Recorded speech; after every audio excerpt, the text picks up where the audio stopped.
Hello, everyone. Welcome. Happy Monday. Today is Monday, April 4th, 2022. I am Solid Blue Sister, and this is My Turn to Talk.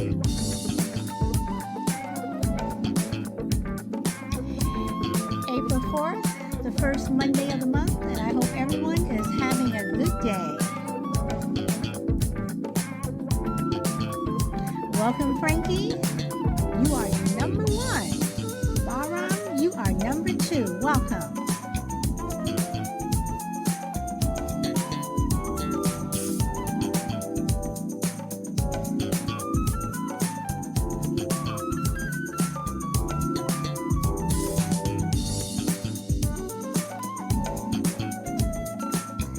Welcome, Jess Rob. You are number three. And Power Girl, welcome, number four.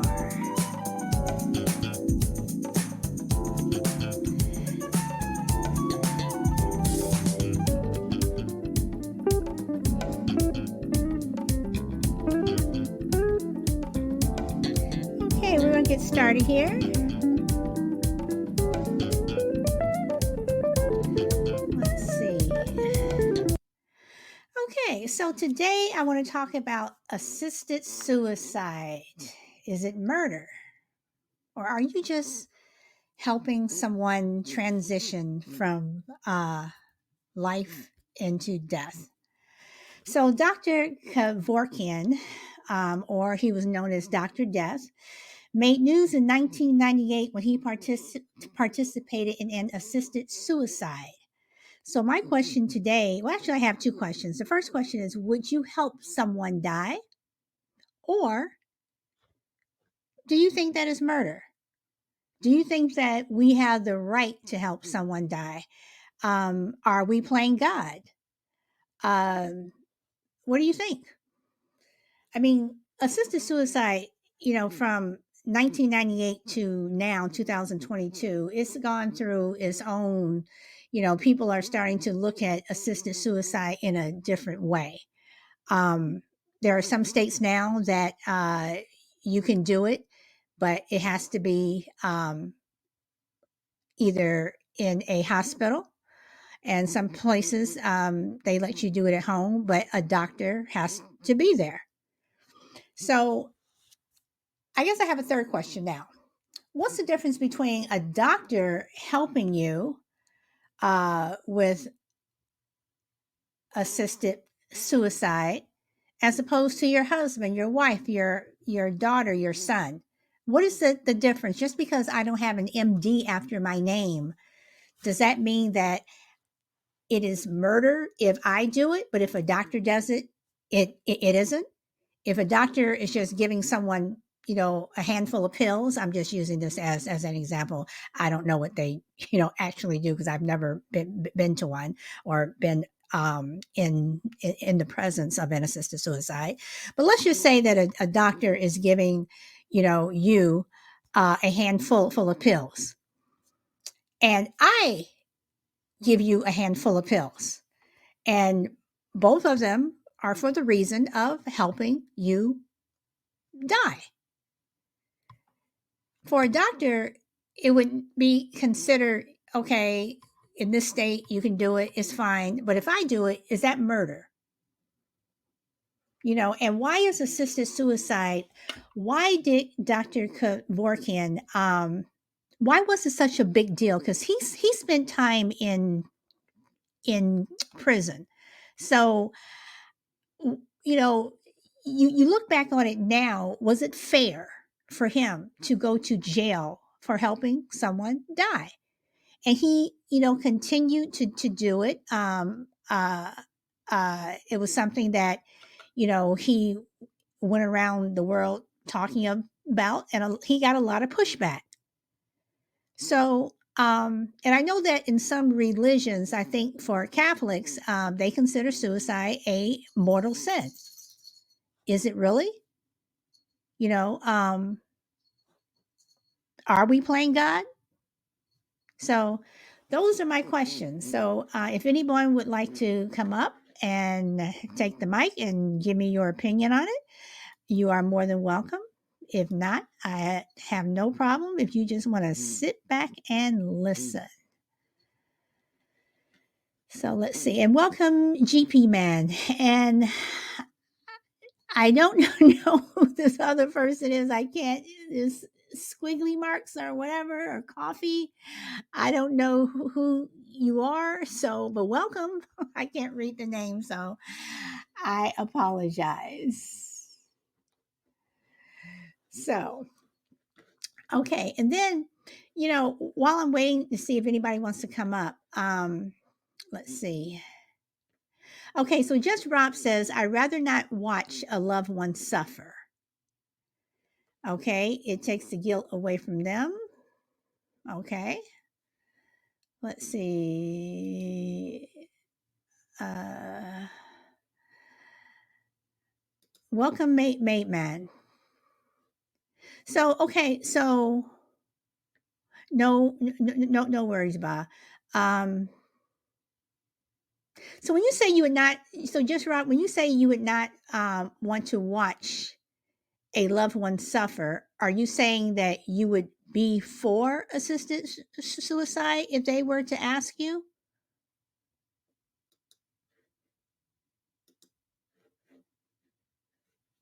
Or let's see. Okay, you're all for it. Okay. All right. All right. See, for me,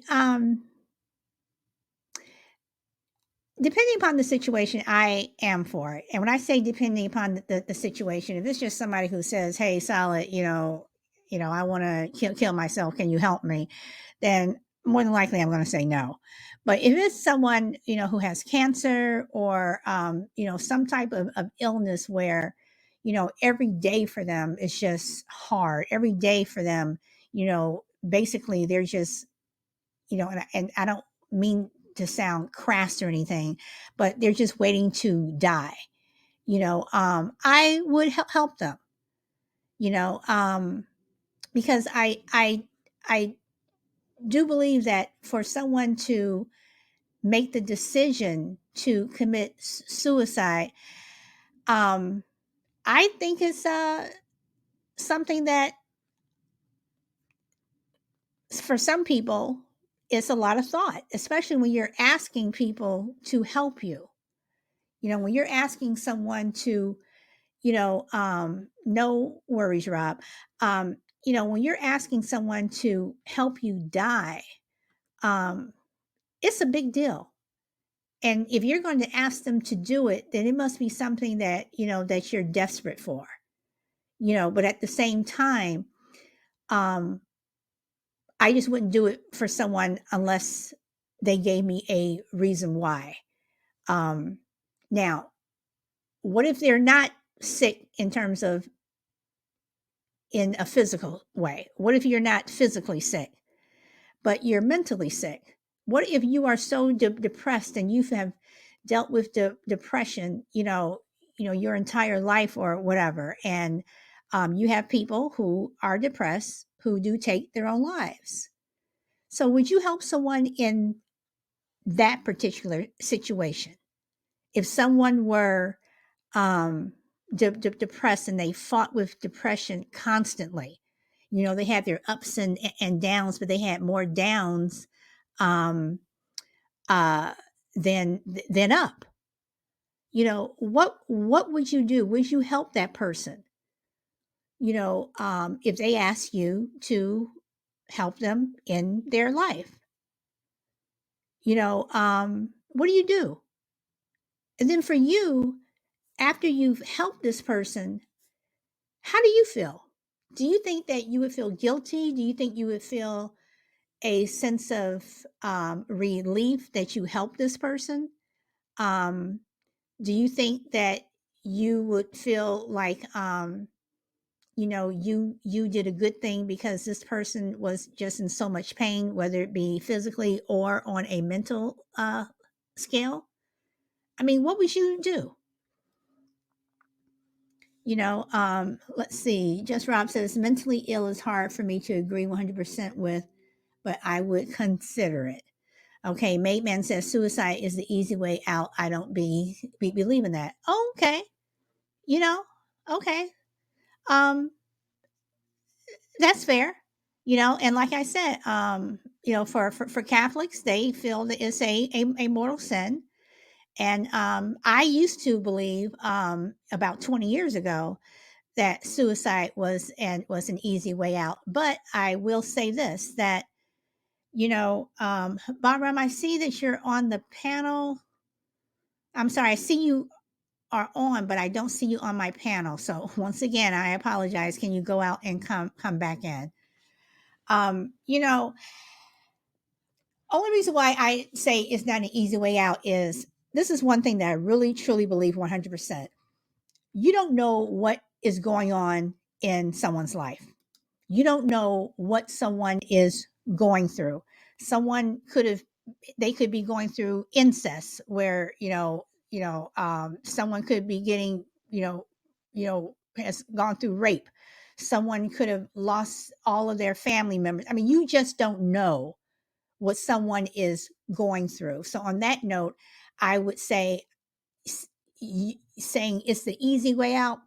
I can't do that because you never know what someone else is going through. And I'm actually going to be doing a show on that. Uh, but yeah. So Ba, welcome. You have the mic. Hi. See, this topic is a good, interesting one. I'd be interested to know like the laws in different countries and uh, why it's like against the law in some countries. Do you know anything about that? Well, I do know because I was when I was researching this, a lot of people felt that if you are doing assisted suicide, that you were actually because you were actually helping someone take their life, even though they said that they wanted you to help them, it was considered murder. Now, Canada is going to offer doctor assisted suicide, but only to the mentally ill. And I thought that was interesting because now they're trying to determine who falls into that group, who is mentally ill.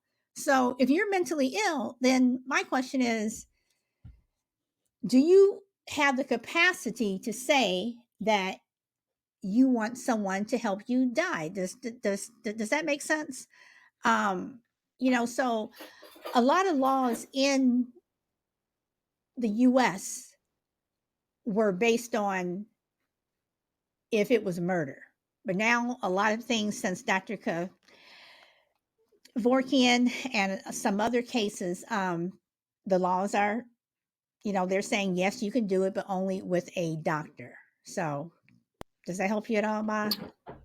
Yeah, I mean, I totally get it with the mental health stuff because are you going to be able to make that decision properly? I kind of have a story that's kind of close to home, and you know, don't hold the every word because I'll, I'll tell.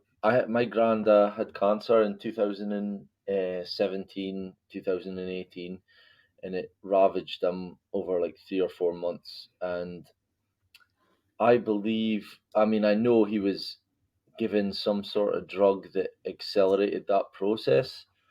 Um, and what I knew this as well with my 97-year-old great grandma. She also took this drug. I don't know if it's an injection or if it's a tablet or something that slows down the heart and eventually it allows them to pass on quicker. I was obviously upset when I found out that my granddad had taken that decision, but it also shocked me because to me that sounds like euthanasia. But I think maybe the difference is that it's not an instant process. It can be eked out over the space of a few days. But I think ultimately, when you take this decision, it is that it's a couple of days and you're probably away. So I didn't ask questions, although I did, say to my nanny, I thought this was illegal, and she said something along the lines of, "It's kind of not really spoken about. It's not something that they openly, thingy." But whenever someone maybe is terminally ill with cancer, they will be offered this kind of thing if and it's there for them, but it's not like advertised and it's not really spoken about. So I was just intrigued about like the whole. I think Switzerland. It's only because of watching programs on TV that I think Switzerland may be, and this was a long time ago, but they may be the only country that you can go to euthan yeah use euthanasia because it's legal there unless that's changed. But yeah, I'm with you. I think if I was faced with being told that you've got a month to live or so, and it was only going to make you worse and your quality of life, and it was hard on your loved ones to look after you and things, then I think it's something that in those instances that you could probably say it's merited. Um, but yeah, I think it's again with the mental health thing. I wouldn't say I would allow. It's not that I wouldn't allow, but I can see the point. Okay. All right. Now, I do want to come back to something that you said, but I want to read some of the other comments. Just Rob says, mentally ill is hard for me to agree to 100%, but I would consider it. And he also says, I deal with severe depression. At the time, it feels like there's no way out. When I get past it, I'm glad I got past those thoughts. Mate Man says that feeling can be turned into something else. That person would go around thinking it's their duty to help people die. Just Rob says it takes a lot for someone to get to that point. Maitman says, knowing that if you live to see another day, which is a day you can fix whatever it is or impact someone else's life who's going through it, same as you. Okay. And hello, Brina. Okay. And let's see. Okay. Frankie says, we cannot say someone is taking the easy way out when you're on the other side. Solid is right. You don't know a person's story. And Brina says, I feel so much for the people that get to the point of wanting to do this. Their mental must be torture.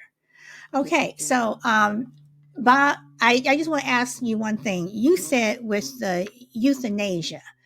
Now, that is something that we say with animals. Okay. A lot of times they say, we're going to put a dog down, we're going to put a cat down, whatever. Um, and it's interesting that you say that because literally Saturday I was talking to my neighbor and I asked him, I said, I haven't seen your other dog. I said, do you still have him? And he says, oh, we had to put her down, and he was telling me, everything that his dog was going through and, whatever. And he said that they waited, a long time to put the dog down because they were being selfish. They loved this dog so much, but the dog was in pain, and they ended up calling someone. And he was telling me it cost him like $300, and they called someone who comes over to the house, and they euthanize the dog there so the family can be there. Then they take the dog, and whatever. But he was saying that they were just selfish of not wanting to put this dog down because she was in a lot of pain. So my question comes back to, if a loved one is in a lot of pain and they're asking you to help them in their life, is that so wrong, especially if you see that they're in a lot of pain? Yeah, that's what I mean. I think there's times like that where it's up to the person, and if that's the decision they make, then it's hard. But I think my granda was really um, it was a lot of work for my nanny who's also elderly, and he didn't want to go into one of those homes, and he wanted to spend the rest of his days in his house, and that's his decision, and I support it. At the same time, it was tough, but when you're facing death anyway, whether it's a month down the line or 3 months or whatever, I'm totally with that decision. Yeah, yeah. Okay. I don't know if I've yeah. Okay. Mate man, you have the mic. Hello. Welcome. Um, This, as I said before, I think that's the easy way out, but that's just my opinion. Doesn't have to be valid or whatever, but just Rob said it himself. Um, there are possibilities you can get over whatever it is. You don't have to just take that direct route. That's the first thing. Your mind is going to look for the easy way out, as in just end it. But the possibility of you overcoming whatever trauma or mental illness or even illness, some illness you can just, I'm not going to say miraculously overcome or get or recovered, but you can use your experience, your time, your process of what you went through to help other individuals cope, give them hope, understanding, whatever. I'm not really I'm much of a sympathetic person, but I'm just giving this kind of analogy. And the assistant suicide thing, uh, that's weird, but I know for sure that if you save someone who's trying to kill themselves, you can go to jail for it also. So if somebody's committing suicide and you help them, they can charge you. That happened in Japan. So it's a very tricky thing. So it's very weird for them to only want to apply to mental patients, which those people have a chance to live a normal life, and not apply to a sick person who is going to die. So that's very weird and interesting to me. All right. Well, for most doctor assisted suicide, they have to prove that they're of sound mind and they have to repeatedly express their wish to die. Now, and again, that's here in the US. That's if you have a doctor assisted suicide. Now, welcome Lurak and welcome Crucible and Muhammad. Oh, Okay, so sorry. this is the thing that I have, the question I have with Canada. I think it is interesting that they're saying only doctor assisted for the mentally ill. So my question is, are you asking them, the mentally ill person, or are you asking someone who is, a relative who is saying yes, go ahead and do it? I mean, when you're talking about mentally ill people, how mentally ill are they? So that that right there is just doesn't really make sense to me. But I'm sure they'll figure it out. Um, all right. So Brina says, or let me go to Just Rob. It should be an extensive conversation plus counseling for the person seeking assisted suicide. And Brina agrees. Agreed, Rob. People have good days and bad days. Um, let's see. Okay, I think that's where we are. Okay, chill, Will, welcome. Okay, Crucible Man, welcome. You have the mic. Hi, everybody. This is a great topic and one I've given quite a bit of thought to and have done not a lot of research on, but I've read a fair amount about it. And I came in a little bit late, so I'm hoping I don't repeat too many people's thoughts. I've got a lot of thoughts on this. I'll try to organize them the best I can. I am a fairly staunch supporter of assisted suicide. And I think it's because it's really as simple as, if we don't have control over our own lives and we can't make decisions that affect our own lives, what do we have control over? And I'm not even sure about the right, in being in the right state of mind. There's an old saying that is very persistent, and people just take it at face value because I think people are uncomfortable with suicide. They don't want to challenge it. They want to be on the. I think most people feel most comfortable coming down on the side against suicide for obvious reasons. But I was having a conversation with somebody about 8 or 9 years ago. They were telling me about their brother, who was extremely successful, very, very wealthy, made a lot of money, good relationships, all that stuff. He committed suicide. And what this guy left me with, he said, there's an old saying that suicide is a permanent solution to a temporary problem. And after he walked away, I got to thinking, and I said, well, who decides it's temporary? Who is the arbiter of whether that problem this person is having is temporary or permanent? Now, the person having the problem may not be in the most rational state of mind, and they may have convinced themselves that the problem is permanent, and maybe it isn't. But maybe it is. What if the problem is loneliness and isolation and, you know, financially related? You're just living a poor quality of life. You don't have any friends. You don't have any family. Maybe you're not in the greatest of health. Is that a temporary problem? Let's say you're in your 70s. Is that going to get any better? Who says it's temporary? So I'm a big believer in assisted suicide if you choose to take your life. The more interesting dilemma comes in, I think, and we can talk about this later on if you want. I read an article not too long ago, it was about a week ago, as a matter of fact, where it talked for the first time that I've read about people who were not terminally ill. They just simply, they were of sound mind. They were in perfectly good health. They had family. They had money. They chose to end their lives anyway. So who are we to say? And I understand the counseling and the support and I would try to avoid it at all costs. I'm not saying that suicide should be something that is automatic, but when Made Man said that's taking the easy way out, anybody who's ever contemplated suicide, I'd love to have them share the story of how easy that thought process was to finally gin up the courage, if you want to call it that, to end your own life. Who says that's easy? I've never understood that whole thing when you make the final painful, anguished decision to end your own life.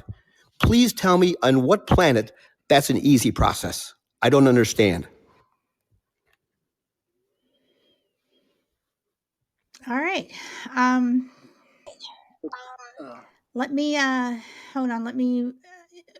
I'll have you respond to that in a minute. I just wanted to read some of the comments here. Just Rob says, I decided long ago I won't get treatment if I ever have a terminal illness. Guy has a plan and I won't fight it, but I am scared of suffering. And Just Rob says, it is not easy in my opinion.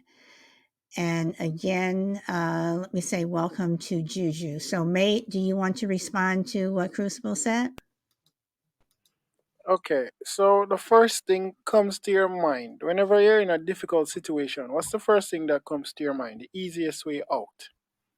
The easiest way out of everything, saying that you're having a financial problem. Normally, people would think of going to rob somewhere or buying lottery. Sorry, buying lottery or whatever it is. But your mind will never sway to the point of, all right, I know I'm broke and it's gonna take me like a month to get paid, but if I work and I get paid, well, the situation might progress after this. But you're gonna have a long 30 days or a long 14 days before you get paid, depending on the pay system, wherever you're from or the type of job. So the mind tends to choose the easiest way out. For the person, the individuals that you're talking about having everything that they have, wealth and maybe health and family and friends, their thought process is, I can't speak for someone else, but I've had like those kind of thought process like, yo, it doesn't make sense of being here, especially with Corona. I thought my mind had reached that fucking standpoint because I work within the entertainment industry and not having work from 2020 up until like the the restriction and all of that bullshit ended last month in my country. So think about like working only 20 times for the last 2 years. Think about that. You being a person working from your 21 age of 21 coming right up to now within the a specific industry. Sorry. So trust me, a lot of people mind went there. A lot of people committed suicide because what they're not allowed to do what they love, what they enjoy doing, and being locked down and being confined within a space and being mandated to do what to do, what not to do. Trust me, my mind has swung there, but at the end of the day, I'm like, there is a better way. Nothing lasts forever.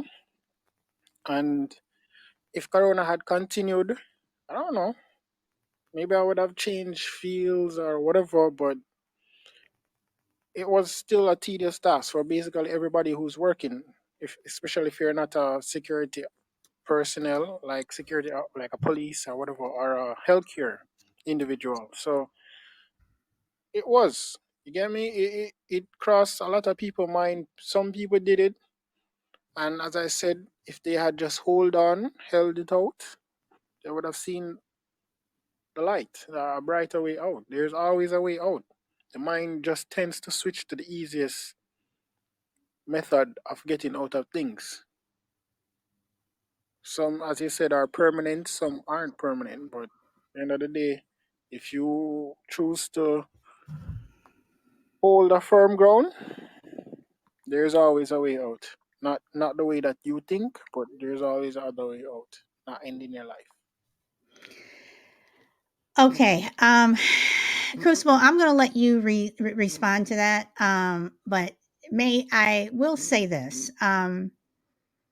Again, I say you don't know what a person's going through. You don't know, and yes, with Corona, there were millions of people who, working 20 times, that could be really good because there are some people who haven't, worked at all. And having been in the entertainment, I worked in entertainment in all fields, for about 7 years. So, you know, I have seen people who have a shitload of money, and these are people who I've been over their homes, I've been inside their houses, they have Oscars and stuff, and they're thinking about taking their lives. At the same time, I know people who are poor, poor, poor, and they're thinking about taking their lives too. You never know what a person is going through, and you can't say it. In my opinion, you can't say that it is the easy way out. So let me ask this: if and Terry, I'm okay. May Let me ask this first. If a woman was in a situation, a lot of times this happened during war, where they were given guns or pills or something to kill themselves if they knew they were going to be raped repeatedly. Is that taking the easy way out, or should they just allow themselves to be used and abused and possibly killed later? Mate? For that situation, I still wouldn't talk about. I wouldn't think about suicide. Fight back. You're gonna die regardless. Well, I don't believe you dying by your own hand is a good means of going out. At least you can fight. That gun here that you have, you can use it because they will retaliate. Fine. As I said Okay, so before, okay, okay, so someone has a gun to kill themselves because they know that they could, you know, like I said, possibly get raped, whatever. And you're saying use it to kill the other person, but if you're looking at a whole bunch of soldiers, you know, what do? I mean, you're going to, I mean, as I seriously. said, they are going to retaliate. If you shoot someone within the platoon or you start shooting, there is going to be some individual that's going to be shooting back at you. Okay, So when I that's said use a gun, I meant they were given guns to use on themselves so they would not be in the situation of being I sexually. understand. I understand. I understood what you said Okay. from the get-go. The Okay. cyanide pill, I understand all of that. I'm aware of all of that. As I said, dying by your own hand, it's not something I'm a fan of.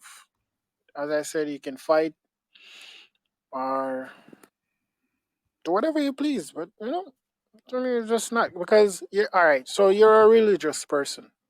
We're not gonna really go on the religious basis, but individuals that you're talking about winning, having Oscars and all of that fame and glory, they're battling their own demons. They have whatever resentment, whatever like past things that they did or been through. They still haven't overcome it, and they thought that doing not attending to the issue or whatever it is by pushing it aside would heal them or let them feel any better. But at the end of the day, things like that doesn't really disappear. You have to attend to the wound for the wound to heal. So them having all of this fame and glory, I don't know what they did in the past. I don't know what they did currently or things that they chose to do to reach where they are, and then they can't look at themselves anymore because they degraded themselves, they did whatever it is. End of the day, everybody is responsible for their own action, of course, and whatever you choose to do, fine. But going out by your own hand for me is very weak. A samurai never dies face down. You die on your back looking up. Never get cut on the back. A samurai should never get slashed on the back. That's the most disgraceful way to go out. Crucible, would you like to respond to that? Yeah, I want to be clear. I believe suicide should be an absolute last resort. I would never, ever, ever have it be the first, second, third, or eighth choice on the list. I would do everything I could to dissuade that person from taking their own life. If it turns out that that was the decision and I couldn't do anything to stop it, I would try to be, would I assist them in that action? No, I would not. But I'd be supportive as I possibly could be in their decision. But I couldn't agree with you more, Solid. Nobody knows what another person's history is. Nobody knows what somebody else is going through. And I am somebody who has had a little bit of adversity or a lot, depending on how I look at it. Much of it self-induced. And I have had thoughts from time to time, would it be better if I weren't here? And obviously I'm still here, so nothing ever happened, but I have had those thoughts. Would anybody miss me? Am I relevant? Do I matter? And so I'm imagining a lot of other people have those thoughts. And I've always stopped and thought, there's a lot of people who would be hurt by that. So find another way. Brina made a comment in the chat, you're going to leave a lot of broken hearts behind. And that's true. But sometimes, people are not what they've done on their journey to reach that conclusion. You know how much heartbreak and anguish that's gone into it for them to finally resign themselves that this is the only way out. I'm not condoning it and I'm not excusing it, but to Solid's point, that old proverb, walk a mile in another man's shoes. You don't have any idea. And if that's the absolute resolution that you've chosen and you've been thoughtful as you can be and as rational as you can be about such a heinous act, and it is heinous, it is self-murder. If you're comfortable as you can be in that decision, I will support you. But I believe it should be a last resort. But we as a human race have a terrible, terrible habit of judging other people without any knowledge whatsoever. We use our own frame of reference and our own lifestyle to judge everybody else's lives. And we say, well, I'm handling things this way. I've got this and I've got this. Why can't you do these same things? And when we don't do those same things, we're judged to walk away from contemplating suicide because they are uncomfortable with it. And B, they have nothing to offer. And C, they've already prejudged that person and they've made a decision that this is a weak maid said, this is a person who maybe should take their own life, and I'm washing my hands of it because this person's a loser. And I saw my sister posted something on Facebook yesterday, and she's a wonderful, wonderful woman. I'm not taking a shot at my sister at all, but she loves to post these bromides up there. And one of them yesterday was, I may not be your everyday person. I will not ring you every day, but when your world collapses, I'll be there for you. And I'm thinking, that's a nice gesture on its face, but if more people rang people every day, we wouldn't have worlds collapsing, and you wouldn't have to run to the rescue when somebody's world melted down. So, it's all this whole, I'll come to your rescue when your entire has collapsed. Well, what about the small steps leading up to that can be taken by other people, small gestures that might be able to avoid the whole meltdown of your life in the first place? So I'm all over the map here. I'm sorry about that, guys, but I never know what another person's history is. So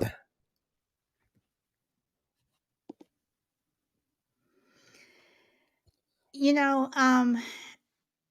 I say that a lot in terms of you never know what somebody is going through, and not just with suicide, with everything. I've gotten into spats with people going back and forth, with and I always say you never know what someone's life is. You never know what is going on, behind that closed door. You know, you know, uh my neighbors, I see them as this wonderful couple, and they come to me saying that they're splitting up. I was shocked. But once again, it's like you never know what someone else is going through. So we all judge. We do it all the time, but some people push it just a little bit more. And some people judge over silly things, some people judge over big things, whatever. But again, we never know.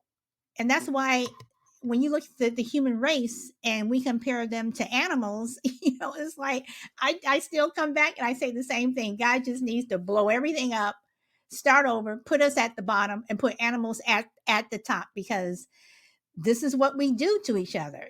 And sometimes, do we judge each other so much that you get to the point where people are taking their own lives? Look at the bullying that's going on in these schools, where these youngsters, these kids that are in elementary school and what have you, they are hanging themselves. They are killing themselves. Are they taking the easy way out? I mean, you're talking about children, so to make a statement like that, it is your opinion and you have the absolute right to it. But again, we're just ourselves. We don't live in the billions of other homes that are around here. We don't live in everyone else's mind. So, having said that, Have they ever Chill. considered? Wait, May, I'll come back to you, but I do want to give Chill an opportunity. Chill, thank you for waiting patiently. You have the mic, and welcome. Hey, what's happening, everybody? So in general, I guess the initial question is assisted suicide, right? Yes. Okay. So I don't necessarily have a lot of thoughts about that, but I do believe I'm an empathetic person, and so um, people going through different issues, it's always a real thing, and I think it's impossible to walk in somebody else's. Crucible mentioned something like walking in somebody else's shoes. Like I can walk in a million people's shoes, but if I'm still me, I'm going to respond differently, right? I can have the same. I mean, I could have maybe I would have a worse response. Somebody could be sitting there at 50 they've been brutally done all types of ways. Say a John McCain. He was a war hero and he'd been through a whole lot, and things of that nature. I might have been standing there as a senator. I might have been standing there as a junkie, whatever. Who knows? For my biology, right? Because we all made up differently. So it's always hard to say whether that can even that's even possible to walk in somebody else's shoes. But one thing I know, growing up, definitely culturally, like with Big Mama, if you got a Big Mama in your house, and everybody got a Big Mama, whether you Italian, whether you wherever, somebody typically, if in Christianity, like that faith, you're gonna have a Big Mama. You're gonna say some crazy stuff, or you're gonna contemplate some crazy stuff. Everybody contemplates something like that, right? Because they're going through some hard times. They think it's hard.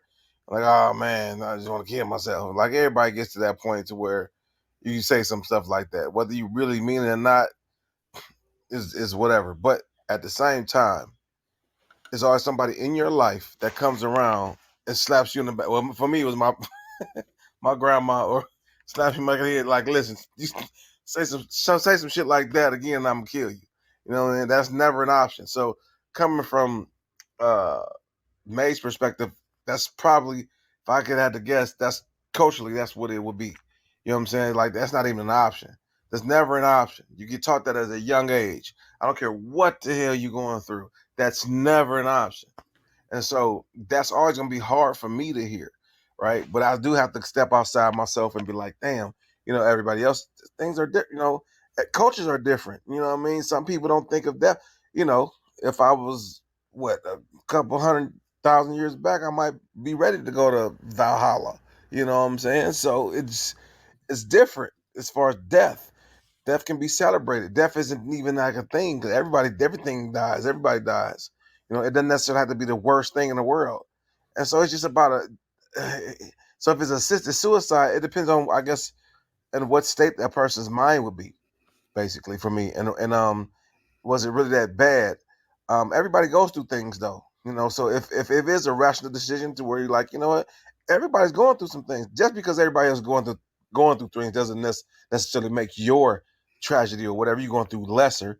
But that fight, man, is a real thing. It can be exhausting. You can be like, well, damn, if I'm a cancer patient, I gotta go through, chemo or wherever. If I might have a cancer just never going nowhere, so I just want to, it might be not temporary. It might be forever for the rest of my life. I got to go through this. So man, that's not a decision for us to really contemplate. I think it's ultimately for that person to contemplate. I would say I wouldn't want to do it, but who the hell knows? Who the hell knows what I would do if I was under that circumstance. So it's just really a point of empathy you got to have. Although it sounds crazy and I don't necessarily agree with it, I might not. Flat Earth. We talk about flat Earth. That could be crazy to a lot of people, right? But that doesn't necessarily mean it's not true or true. So I just have to keep that in mind when it comes to stuff like that, because this can get really like, you know, uh, just passionate driven. But I mean, I know I wouldn't like to do that. I would definitely exhaust all options. I would definitely want to put that person in an environment, hopefully that they feel supported, because I think one thing that's consistent with those beliefs on Take Your Life is that they don't have a support system. They may be like socially awkward, maybe, or to some degree, or they might have had something in their past that they can't get rid of. And so, surrounding yourself in a great environment, good people first, opposed to grabbing for things and tangibles, or in reference to, like, gaining. I mean, friends are different, for me. Than that, just those type of relationships and living it out, living the dream with people, being kind, being optimistic. That resonates, being in that type of environment. So I would say try that environment before anybody would kill a life, but that's still a whole process in the making as well, if you don't necessarily have it. Okay. Um, you know, I would say that you know, when you um when you talk about having a support system, I think you have a lot of people out there that do. And the reason why I say that is because there are people out there who's, and I'm just going to use if you are in a depressive state, if your family is aware, a lot of times they are there. A lot of times they are there. They're around you. They're trying to help you. You may go to counseling. You may do all of this, but it just doesn't work. It just doesn't work. And unfortunately for some people, taking their life is the only way out. And yes, you are going to hurt a lot of people. You're going to hurt a lot of people, but then again, let me ask this to you guys, and I'm going to have Ba answer it first, and then Ziller, I will come to you because Ba has been waiting. Ba, you can answer this question, or you can speak on something else because we've been talking about a lot. But Brina did make a point when she said that you're going to hurt a lot of people. you're going to leave behind a lot of people who love you that are hurt. Why did you do it? Whatever. But my question is, would you rather see them hurt or hurting? And I'm not talking about somebody who has cancer or anything like that, but would you rather see them? Well, actually, I am. Let's add the physical into the mix too. Um, would you rather see them hurting and in pain just so you won't be hurt? Because either way, when this person passes, somebody's going to be hurt. In terms of, you were going to be sad that the person passed on or whatever. But if this person was in so much pain physically, or so much pain on an emotional level that they just could not deal with it, you're like, okay, well, here, did you take your meds? Or here, let's go see Dr. So and so, whatever. It's just not working for them. Would you rather continually just see them in pain, or would you rather just say, okay, and you just accept that they either want help to die, or they do it on their own? So, Bob?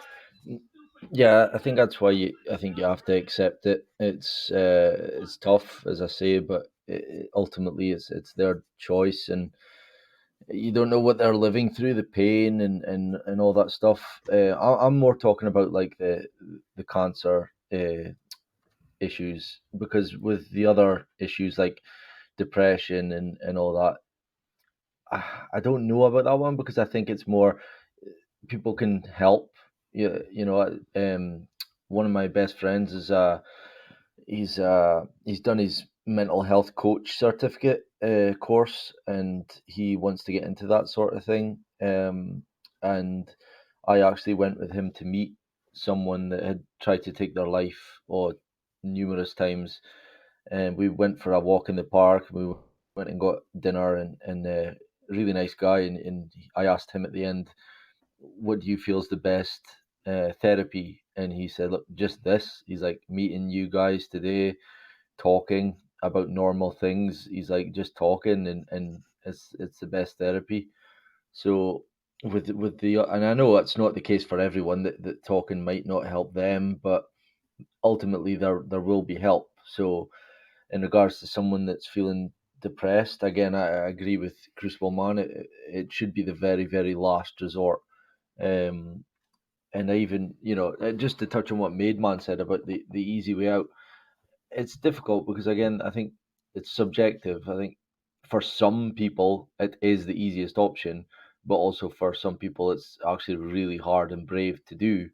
Um, because you don't know their mindset. It's maybe, they're so in so down a hole that they just think it's so easier to just take my life. And if you're not scared of death, then it will be easier. But then you'll also have the other people who are like, they're going to lose out on family and seeing their loved ones grow up and all that, and it's a very tough thing. But ultimately, they feel like there's no help out there, and so it's certainly not easy for them.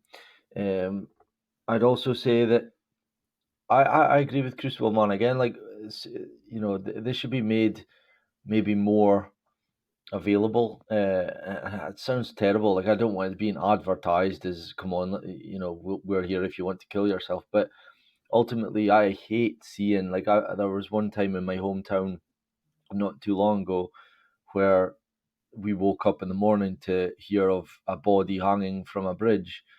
Now, to me, I mean, without sounding, terrible, like, that person was so selfish, in my opinion, to do that in a public place where children could have been playing. It was over at a beach. There was a bridge, and to me, that kind of thing, I would say, if assisted suicide was available, more people wouldn't be coming home to find their loved ones hanging from a rope, or you know committing suicide. And I feel kind of bad about talking about this, like, as if I'm saying let's have it available, because it's like a service, and it just sounds terrible. But you're never going to stop people from wanting to commit suicide. There's guns and knives and tablets that you can take, so it's never going to go away. So maybe by providing that service and not making it illegal would help with certainly those types of things where it's a hard thing to see. You imagine a kid coming home and finding their mum or dad lying there. That's scarring for life. So yeah, that's all I've got to say. Okay. Just Rob says my mom's best friend suffered, and he suffered is in capital letters through her battle with cancer. It took her fast, but she was in horrible pain. Uh, Welcome, crazy lady, and welcome, what's Cass, if I did not formally welcome you.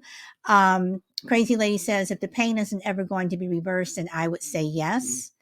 And Lou Rock says, my dad's mom had cancer for 5 years, never recovered. He saw grandma's pain the entire. He told me never let him suffer like that if it happened. Um, and just Rob, it's hard because you want to help, but you can't. That helpless feeling is what makes the difference for some people. So, Brina says, to Bahram, sad, but a very real take and perspective. All right. We've had a lot of views. So, May, man, you have the mic. Um, uh, to be honest, uh, I just think that person is selfish. Not coming from a moral standpoint of whoever you leave behind crying and whatever, but the fact of you, because everybody, you guys are using this rock bottom thing, and you don't know what phase a person is within their life or their lifespan and whatever. So if that's an individual that I'm close to, a friend or a family member that I like, then me and that individual, we would go on a trip. We would, go on a trip. It's not gonna be like a bromance kind of trip or that kind of. No, we're gonna fight. I'm gonna take that person somewhere.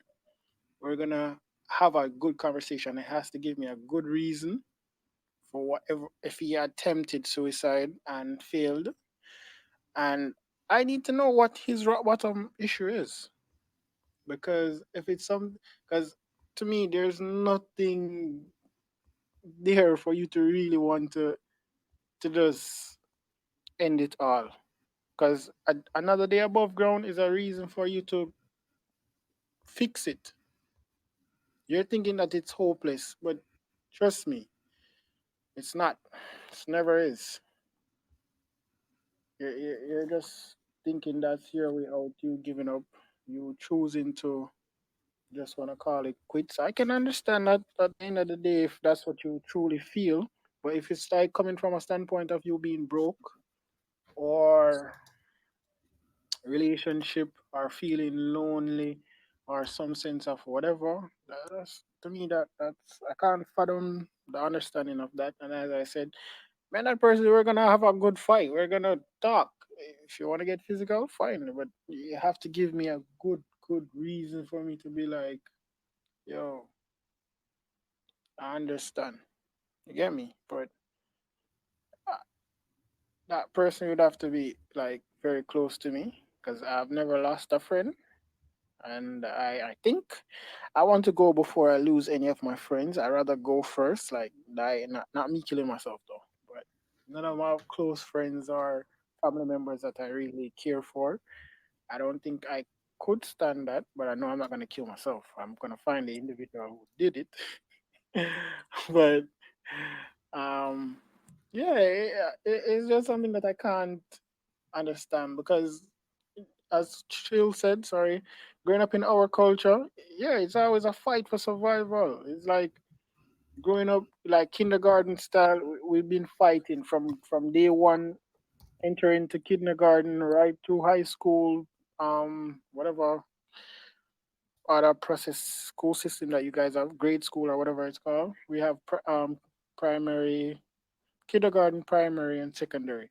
So yeah, we've been fighting. We've gone through the whole bullying process, the whole process of no you feeling like nobody cares for you, and stuff like that. I don't know, So it has to, maybe for me it's a cultural thing, I believe, and a strong mindset of you already see your surrounding. You know, it's not all sunshine and rainbow, but there's always a way. Once, what long as the sun comes up, the sun shines. There's a way to get over it, get what you need to sort it out. If it's to better your life, if it's to have friends, if it's to meet someone, if it's to have a good conversation. Yeah, I don't know. As I said before, it is a cultural thing for me. So I don't think I'll be tuning in much more on this topic. I'll just sit back and listen.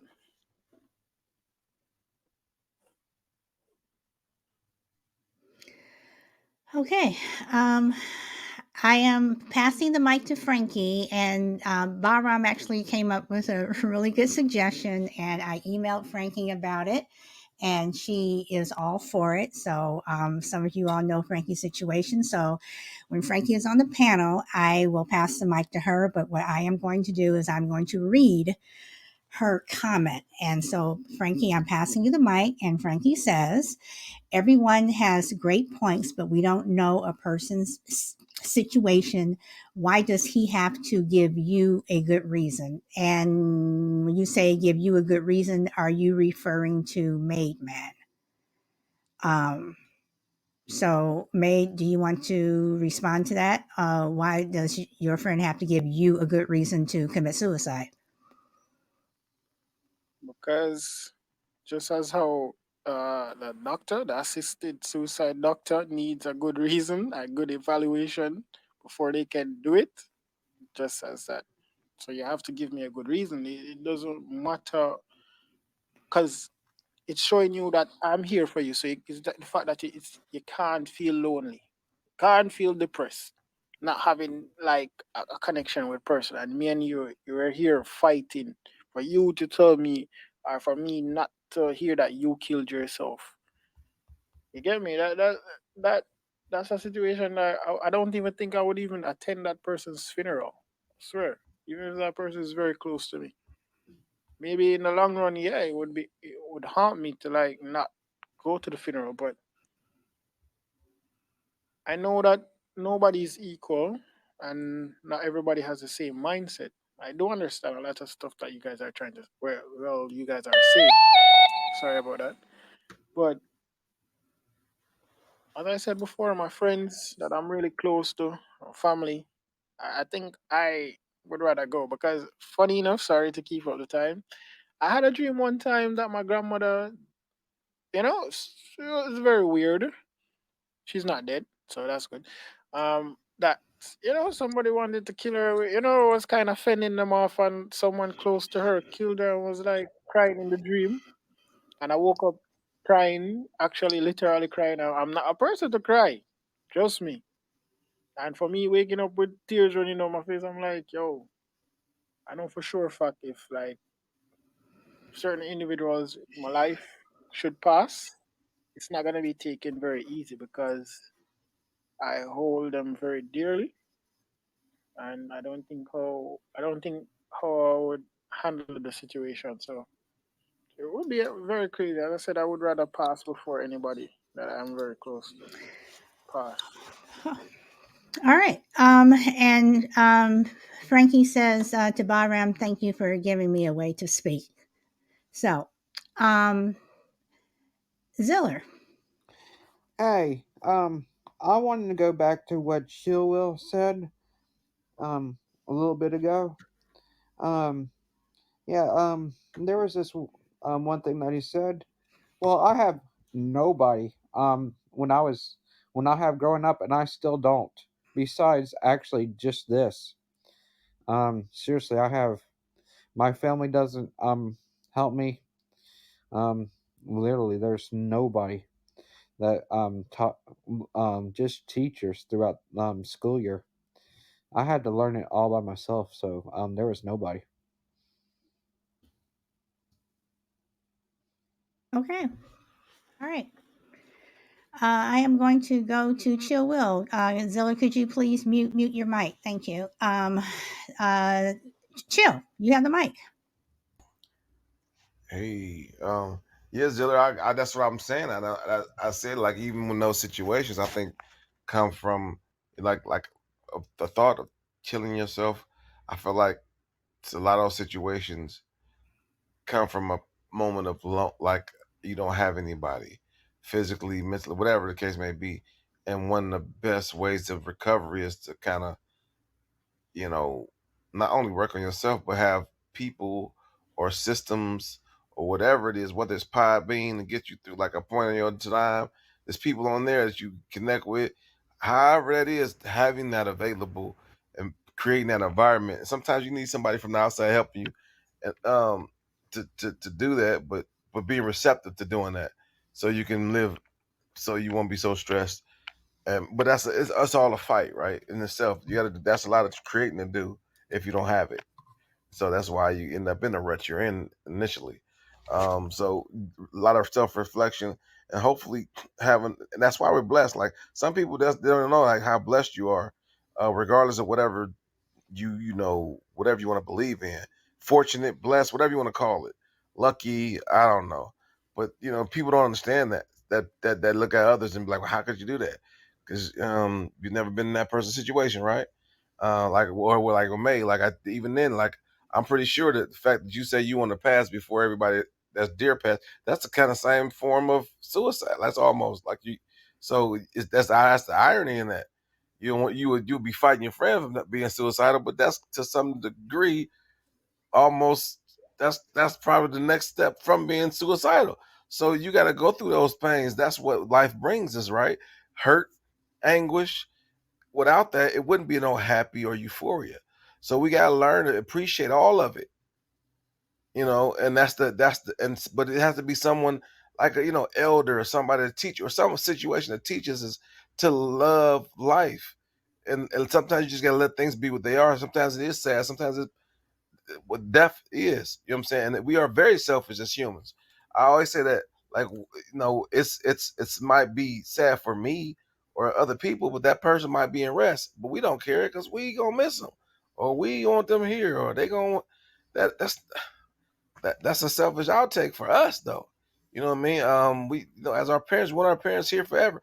We know that can't happen, so we need to prepare ourselves mentally as best we can for heartbreak, and so we won't get to the point to where we're like them, or or just appreciate the time we did have with them and remember it and honor it and switch it up, like so you won't get, it won't be a bad. It's a wonderful thing. Some people don't got a grandma. Some people don't have a brother, a sister, a mom, like Zilla is. So my thing for Zilla is that it's awesome you're still here. It's awesome you're still fighting, brother. You want to make sure, like I said, just keep pushing and whatever you need to do to get through the next day to create a great environment. I would suggest. But yeah, I just was responding to Zilla for the most part. But yeah, bro, I would say if it's Podbean that keeps you smiling, continue to build upon that. Okay. I wanted to. I have a question, and let's see. I'm going to go to Crucible next. So this is my question: is there a difference between a doctor helping you in assisted suicide as opposed to your mother, father, sister, brother, your friend? Is one assisted suicide and the other one's murder? Is there a difference there? What do you think, Crucible? Well, yeah. Are we talking legally now, or from a If you want to put end it on result a standpoint? legal stand, I'm talking about if I were to help you in an assisted suicide as opposed to your doctor, should I be put in jail as opposed to that doctor? I mean, what is the difference? Assisted suicide is assisted suicide. So do you think that there is a difference between assisted suicide and murder? Very good question. I think morally, it's the same. Whether my mother or my neighbor, or my friend is helping me commit suicide, or my doctor is, morally we're playing God. Legally, I would not personally step into that role. for legal reasons and also for ethical reasons. I support assisted suicide, but I would not want to be the one assisting it. I would be supportive. I would do everything I could except, assist in that final activity, whatever that final act would be that would end that person's life. I couldn't do that. But I think when you look in the Bible, and I'm not a big a Bible aficionado, but I do know it says in there that suicide is considered to be self-murder. And so, yeah, you could certainly, you as a suicide person who commits suicide would be judged by God as somebody who committed self-murder. If a doctor is helping you end your life and he's legally allowed to do that, I know Dr. Kevorkian may have been the impetus for this show, Solid, and he got into all kinds of problems. And I can't remember if he was breaking the law. I think he was. But to answer your question, there is no difference, really. If a doctor's helping to do it or a private citizen, morally equivalent, you shouldn't be doing it. But it gets a little murky when the doctor's involved and you kind of assume legal. And I don't know, it's kind of a gray area.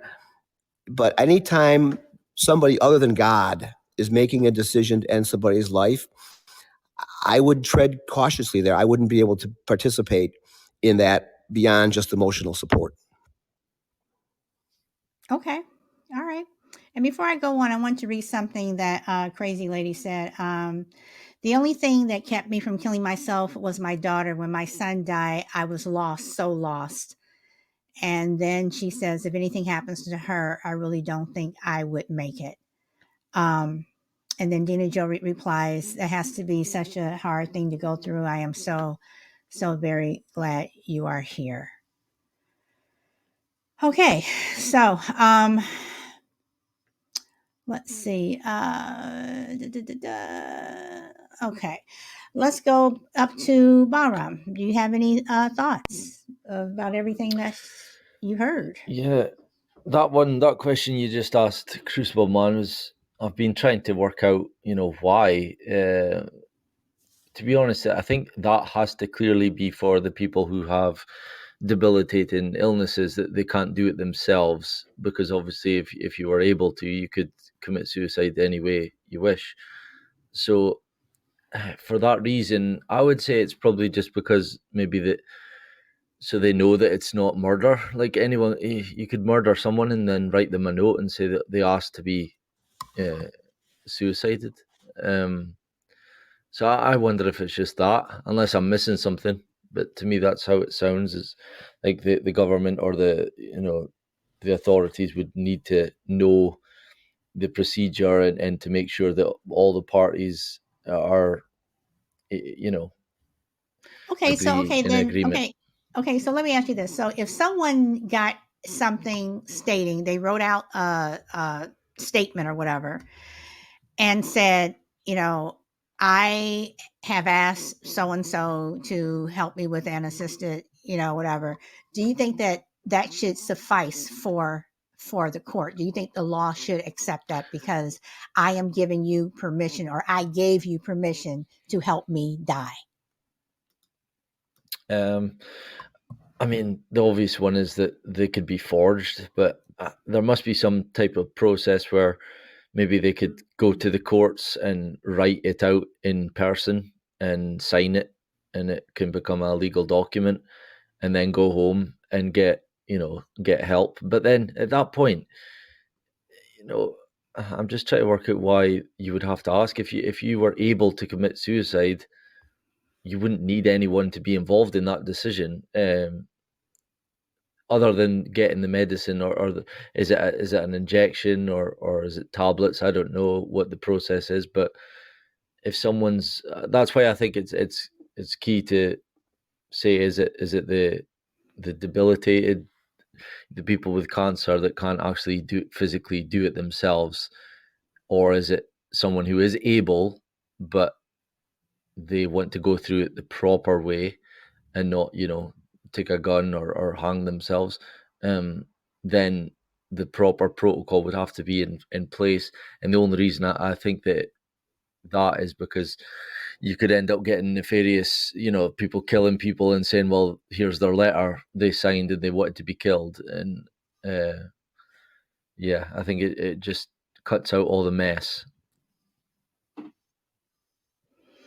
Okay. All right.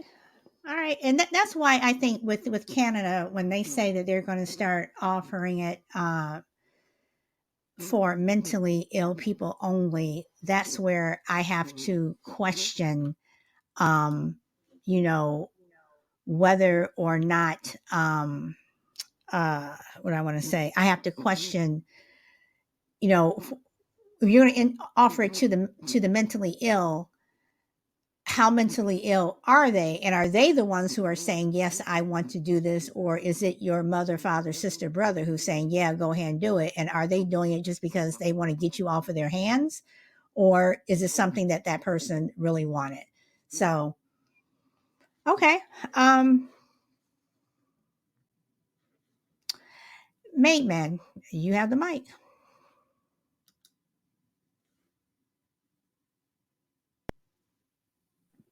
I think it's just very weird that they're just offering. I don't know if it's just for mental illness patients. That's very strange though, because that person, I don't know. It's just very strange to me because that's more of a person that has a fighting chance to change their situation differently from someone who has stage 4 cancer or something that's very deteriorating on the body. So I don't know. It's just Canada. Always been Canada. Weird.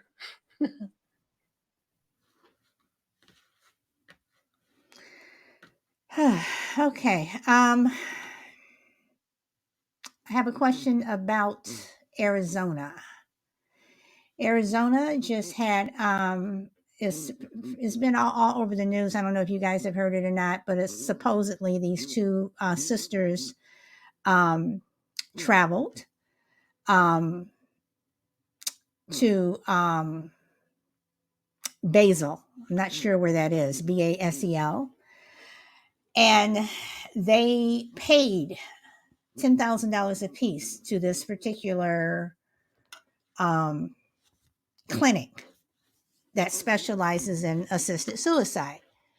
And a lot of people are questioning, why they did that, because they were successful. They had everything, whatever. Why would they pay someone to help them die?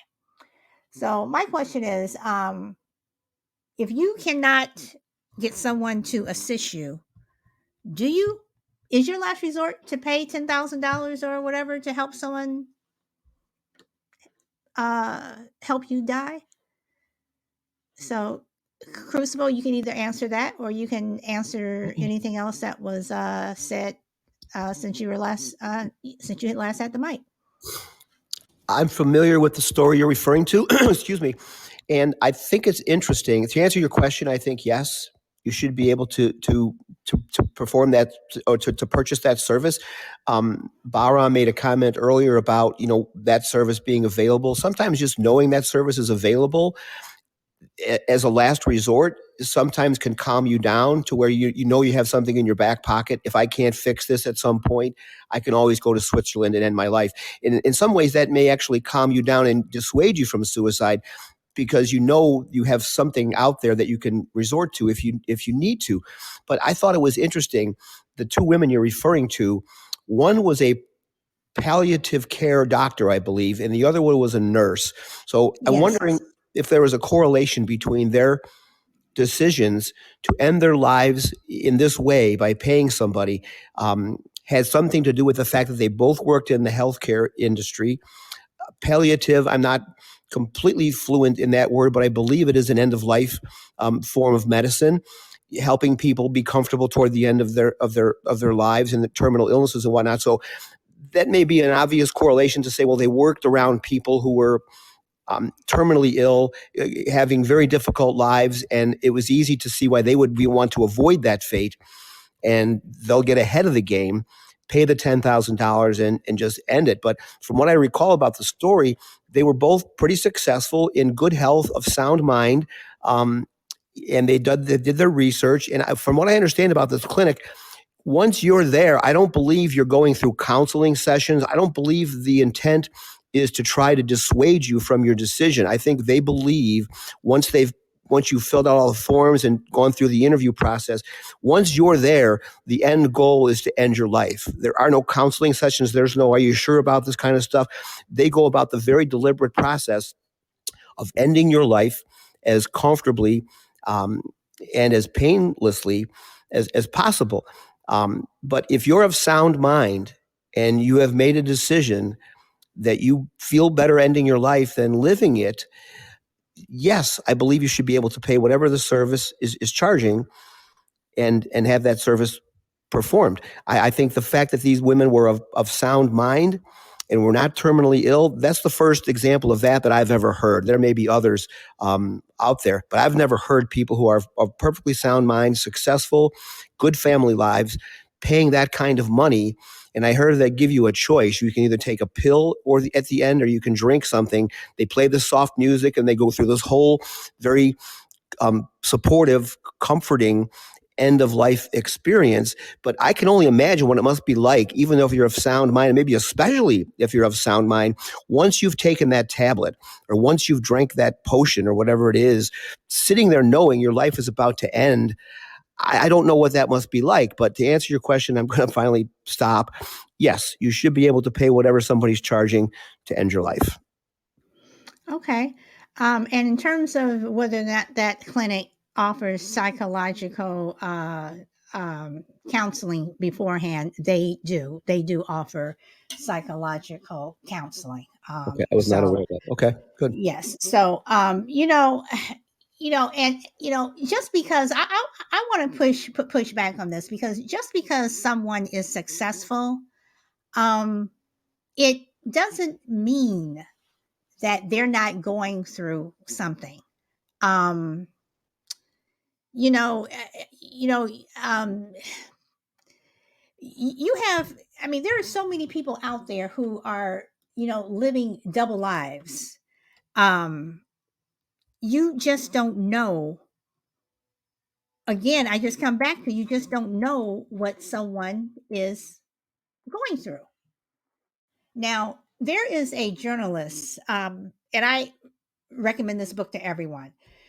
Her name was Leonida McLean, and she wrote a book called A Foot in Each World. I read this book years and years and years and years ago, and she died. She committed suicide in 1984, and she was a African American woman who grew up in the projects of Chicago.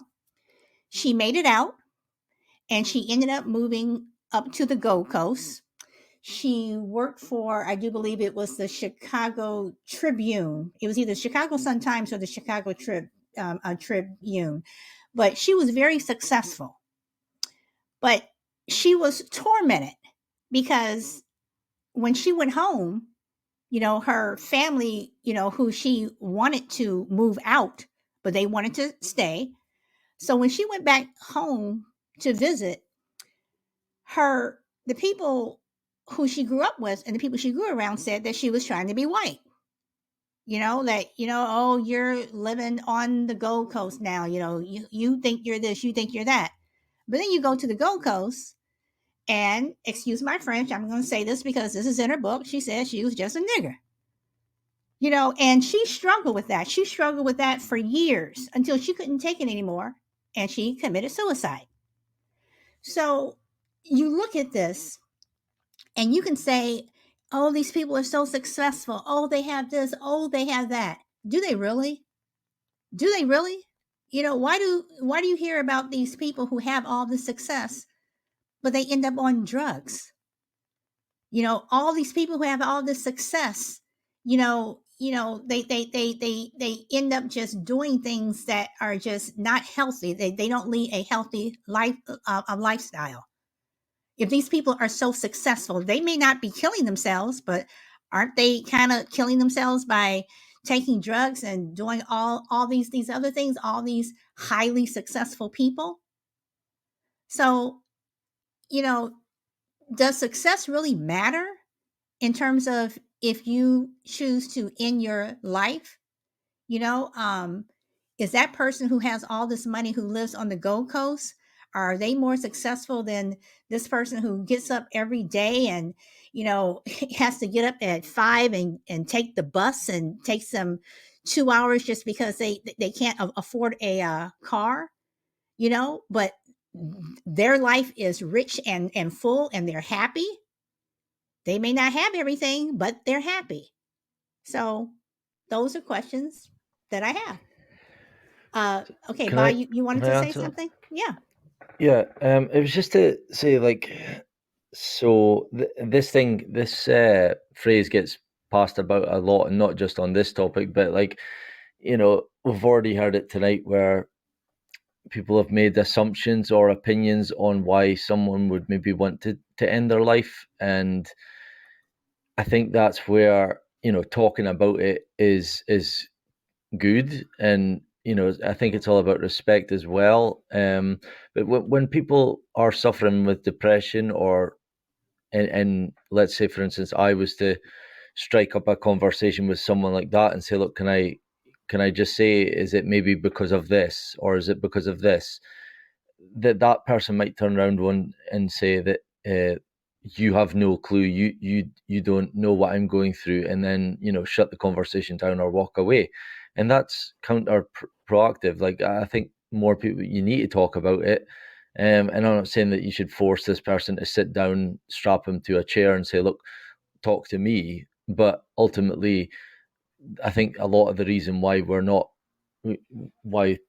these suicide rates are so high is because there's no conversation being had on the suicide rates in the world. For instance, I think Japan has the highest rate of suicide.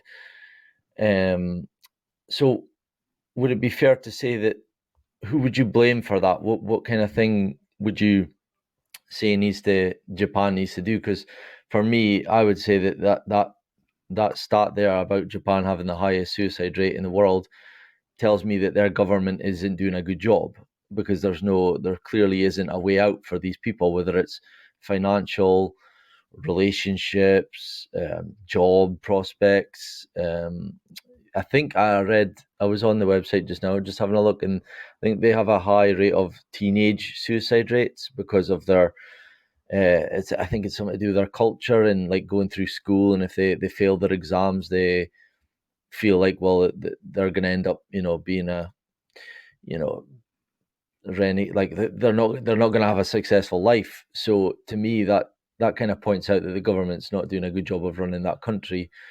And that's why I said, like, as well, my friend doing his mental health badges, I think more people, I champion my friend because there's not enough people like him going around. But ultimately, is it our job? I think the government should be setting up more places to go, like these youth clubs that people can go in off the street and just have a coffee and sit and talk to someone, because that might be the difference. But So, is it the yeah. government or is it a culture? If it's your culture where you know that you're, oh my God, if I don't bring home straight A's, or if I'm not a doctor or an attorney, or I'm not some big whatever, I'm going to bring disfavor and dishonor, and then they kill themselves. So is it the government or is it the culture? Well, on that one, I would say that would be the culture. It would be like the parents putting pressure on their kids. But I'm talking about like the people who are in financial debt, or, you know, there are countless reasons why people commit suicide. But I think even the school grades one, I think the government could probably help with that one as well. So I know I like to harp on about the government, but to me, whether it's society or not, the government can help with a societal problem by promoting things on social media, or having, more conversation on these things. Okay, but if you have a culture like China or Japan, whose again I come back to their culture is that we must succeed, succeed, succeed, succeed. What do?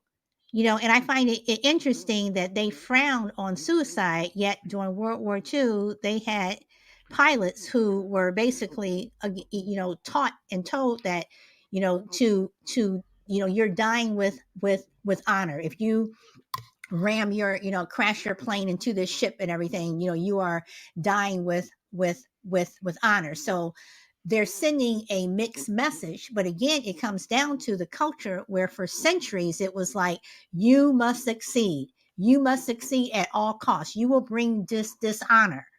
So again, how much is the government going to help if it's more of a cultural thing? Mm-hmm. See, that one's a bit more difficult. Maybe someone better than me can explain, but I still think there would be a way that the government can help with that issue if that is a cultural thing.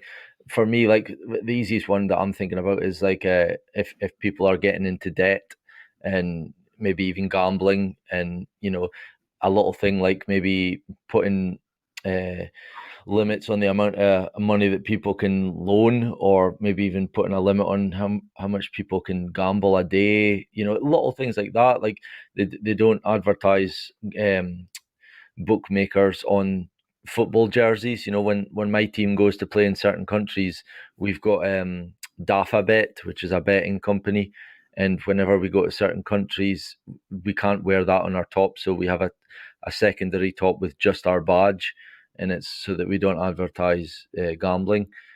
Little things like that. I think that's what I mean. And again, I still believe there will be something the government could do to help with that one. I just can't think of it just now. Okay, I am actually going to skip over to Chill because I do believe I missed him last time. So Chill. Yeah. So I believe you asked initially about is it the ladies killing themselves? Um. So that's the thing. When I do think a successful life and what some quote unquote call successful can aid to a person wanting to take their life. Depending on in what manner you gain your success. And that's a thing. Like, all right, if I feel like I had to, you know, move my way to the top and just fuck everybody over getting there, that'll create a definitely space of me wanting to be like, damn, I'm a horrible person. I just realized it after 30 years, 35. I don't give a damn about nothing, no around about how do I fix it. And I really don't care. Like, I don't know, it's just self deprecate. Like, you getting I've seen people get into these modes where it just hits them like, man, I'm a pretty selfish ass person. And how did I do about it? And now they go from being selfish to just worrying about everything in the world. And that's crazy that we're having this conversation because I know somebody just like that, and we kind of talk more often than not because I'd be worried about them recently. And then I'm thinking to myself that, man, it's just crazy. I have all different types of friends of all different types of walks of life. Some of them I know selfish, some of them I know are too giving, but I just love people in general, so it didn't necessarily matter. I feel like, you know, hey, I mean, whatever. But for the most part, um, really realizing that about yourself will make you feel like, hey, I want to take my life. I can see how that can happen. But at the end of the day, I think that's why I say I preach the environment, and but when you have lack of trust in people, and you feel like their natural intent is to be selfish because you're that type of person, you kind of project, right? You can't believe or fathom, because in your lifetime, everything you've been through was somebody's looking for something from you. I don't know, like a beautiful woman. She may not be able to be comfortable because she think like because everybody's trying to get at me. Everybody think I have no worries because I'm just so beautiful, I'm so pretty, and I got all this attention. But I don't know if when people really like me for me. You know what I'm saying? I don't know. So that may cause a problem. So I think that's totally different from just having money. And in the same token, I think we can think about it like as if, man, listen, you got a lot going for yourself, so you don't have the same problems that some of these poor folks that don't have enough food to eat. But like I said, that takes an environment, somebody that you can trust and that can tell you that you can heed, and you're like, damn, step back and say, damn, maybe I can help them. And to answer your question, is 10K. I don't think the money aspect doesn't matter. If I'm about to kill myself, I hey, 10K. I mean, that's pretty. Some people, depending on who you are, in my head, that's pretty cheap. I'll go ahead and spend that, or it might be too much to be honest. Like, hell, how the hell I'm gonna spend 10K to kill I'm gonna help you kill myself, and then I'm about to pay you $10,000 for it. The hell with you. I can go stay home and do this shit myself. But I think it's the comfort, the comfort of you can have feed a whole lot of African kids. The cliche term, you can feed a lot of hungry kids with that damn money. But just just that's crazy to me to pay $10,000 to kill yourself. But this comfort, this I think is what you probably pay for, right? To do it without the suffering, without the just like I don't know, drowning yourself, or that's what you probably can't, without the pain. So you just go, which can seem, I guess some could see that as an easy way out, but it you never really know a person's situation, and you just got to be cognizant of mental health is what it all comes down to.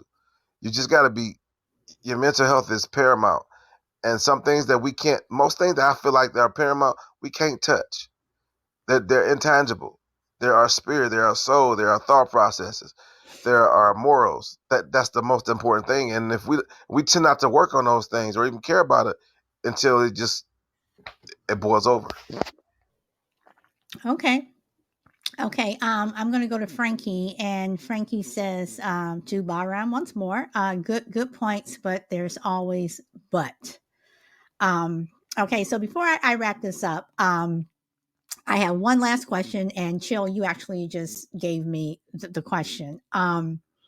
So listening to what Bahram said in terms of someone hanging from a bridge, and school children are walking by, or anyone is walking by, and they're seeing that. I think about the Golden Gate Bridge, and in San Francisco, the Golden Gate Bridge, they had to put a high gate, a high fence around. Um, this was pre 9/11, so it didn't have anything to do with terrorism or anything like that. They had to do it because so many people every year were jumping off the Golden Gate Bridge. So, do you think that if we took away the opportunities, meaning you put the fences up, you take this down, or you know push this back or whatever, that people will still find a way? Like if they were determined to jump off this bridge on Monday, but they're like, oh damn, they have this fence up, I'm not going to be able to do it. Are they going to find another bridge? Are they going to find another way to do it? If they're that determined, do you think that, okay, you took away A, I'm just going to go and find B? Mate, you have the mic.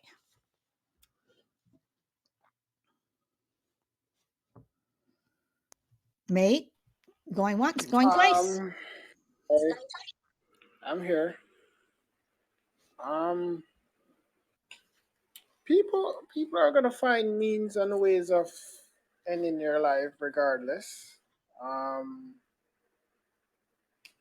Crazy enough, people normally choose to jump off somewhere high. I don't know why is that the case, but yeah, people are gonna find reasons and methods to end their life regardless. As Baram was saying about the government, and you ask about Japan and China. For them, I don't want to say it's a cultural thing based upon the suicide.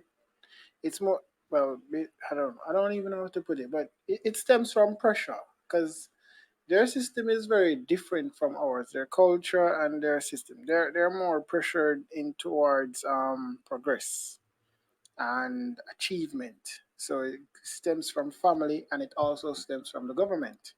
Because if you're not a non-productive person within those communities, as in the Asian, Japan, and China, especially China, then you're deemed not useful to society. And, they tend to treat you a bit different because they have a grading point system. So if you do good, you get points on your grades, and if you do bad, then it reverts your points, and you're not applicable for certain things, as in to travel, to get to buy certain types of necessities. So it also has a government thing to do with it. Uh, but people are gonna find ways and means of ending your life regardless. That's it. Okay, so we're going to be wrapping it up. So, in your closing statements, if you want to answer my question, you can. I'm going to start with Chillwell. I wasn't ready. I wasn't ready. I'm sorry. Um, but yeah, like a good conversation, everybody. It's always this is a heavy on the heart, right? Because but at the end of the day, we made it through, and these are good conversations nonetheless. Um, for the most part, I'll keep repeating that mental health is a real thing, and I would just whoever's going through any kind of rough time or even now, you need to talk. I got my chill wheel underscore CLE. Chill wheel underscore CLE. Listen, that's my Instagram. I'm a ear. I'll give if I can. I'd be damn if I can give 2 hours of pod being just for frivolous conversations. Can't give it to somebody that don't want that really is going through something. So feel free and just take care of yourselves mentally and physically, and because we'll gain a degree, we'll fight to get that degree, we'll fight to get that husband or wife, or we'll fight to get certain things. You go to the gym, go through that hurt to not get health, nice body, but we won't fight for ourselves, and to better ourselves and to gain better environments and relationships. So that's all I can encourage people to do. And thanks for being here with us, everybody. Sprinkles.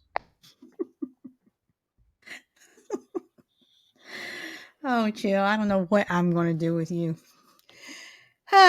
Okay. First of all, you have the mic. Well, to answer your question, about the Golden Gate Bridge, yeah, I'm guessing depending on how far along you are in your decision process to end your life, some people may take that as a sign, the bridge is closed or the bridge is inaccessible. And they may say, okay, I'm going to rethink this, or maybe this is a reprieve from God. He's speaking to me, whatever. Or somebody else may say, you know what, minor blip on the road. We'll just go to the bridge 2 miles away and get it done that way. So I think if you're bound and determined, you're bound and determined. But to kind of close my comments, excellent topic today. I really, really appreciated everybody's thoughts and sentiments. Thank you so much for that. But I want to just touch very briefly on the selfishness element of suicide. And I think Bob touched on it at one point, and I believe Chill may have mentioned it in his comments. Without sounding like I'm lecturing the world, because I'm really not. I'm as imperfect as they come. But, to my reference earlier about my sister putting up a post on Facebook, and she's a sweet, sweet, sweet, sweet person, but she's only one example of people who, instead of really reaching out to people and seeing how they're doing on a more regular basis, instead of blaming them when they end their life as being selfish, maybe the selfishness occurred along the way when these people were in anguish and pain and in distress, and you kind of knew what was going on, but you didn't want to get your hands dirty. Maybe that person wasn't particularly close to you, but you made a rational decision to keep an arm's length distance from this person, besides little social media posts and things that appear to be supportive but are really, really nothing. I think if we touched each other on a more regular basis and just kind of looked in on each other once in a while, it doesn't take much. You would be surprised. People would be surprised at how minor gestures can be magnified beyond comprehension, because nobody's expecting it. The recipient is not expecting it. So if we were just a little more kind to each other in our day-to-day lives and less selfish about our own needs, I think suicide is not going to go away. Somebody mentioned it earlier. It's never going away. But I think you'd be surprised. People would be surprised at how little it takes to touch somebody's life and make them feel worthwhile. And all of a sudden, the world looks different and your life is worth living again. So I just think that's something worth considering. Okay. Let's see. Frankie, I'm giving Frankie the mic, and she says, I love your show. Thank you, Frankie. I love you too. I appreciate you coming. And again, guys, I just have to say, with Frankie, she is like the bomb. She is up to 35,000 likes. So Frankie, thank you so much. So let's see, May, do you have anything else you'd like to add? No, that's always a pleasure being here and talking with everybody, having good conversation. Of course, nobody's perfect, as Crucible Man said. Um, whatever individual chooses to do, that's up to them. But if I'm close to an individual, I would check in and I would like to know what's up. But I don't think I would approve. And as I said, it doesn't matter whether I approve or not. Them choosing to do whatever they do. But at the end of the day, it's just, could have come to me, talk to me. I don't know. I can't approach you every time not knowing what's going through your mind because I can't read mine. But I'm here. Just reason with me. Just talk. And that's it. That's all I can offer. Okay, Baram, you have the mic.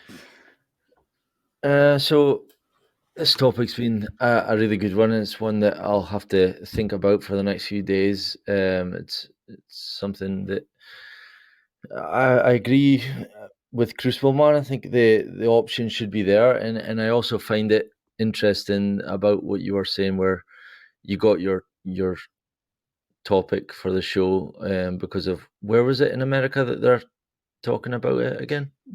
Dr. Kevorkian, he did the first assisted suicide in 1998, and he went to prison.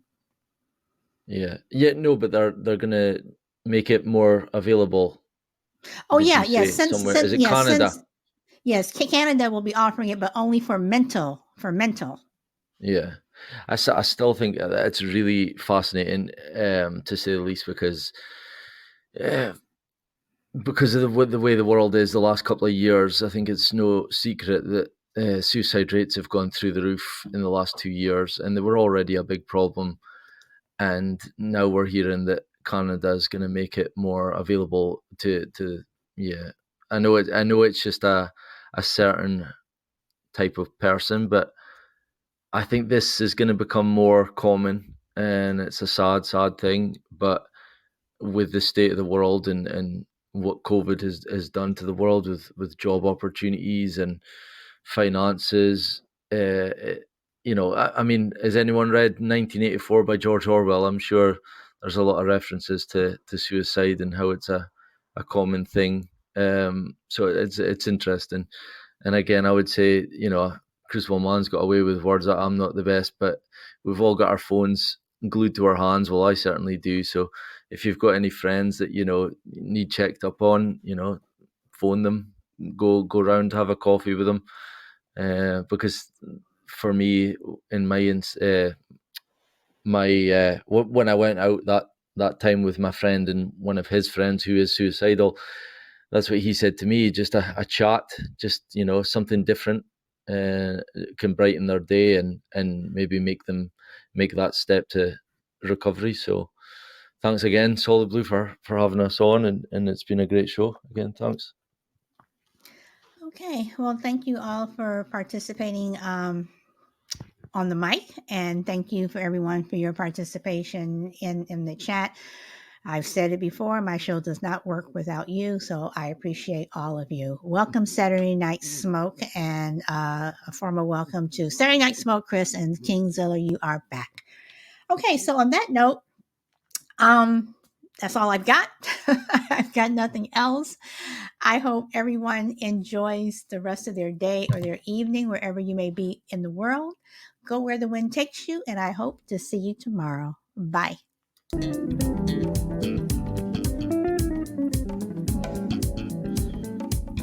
Oh, hold on. I forgot. I forgot.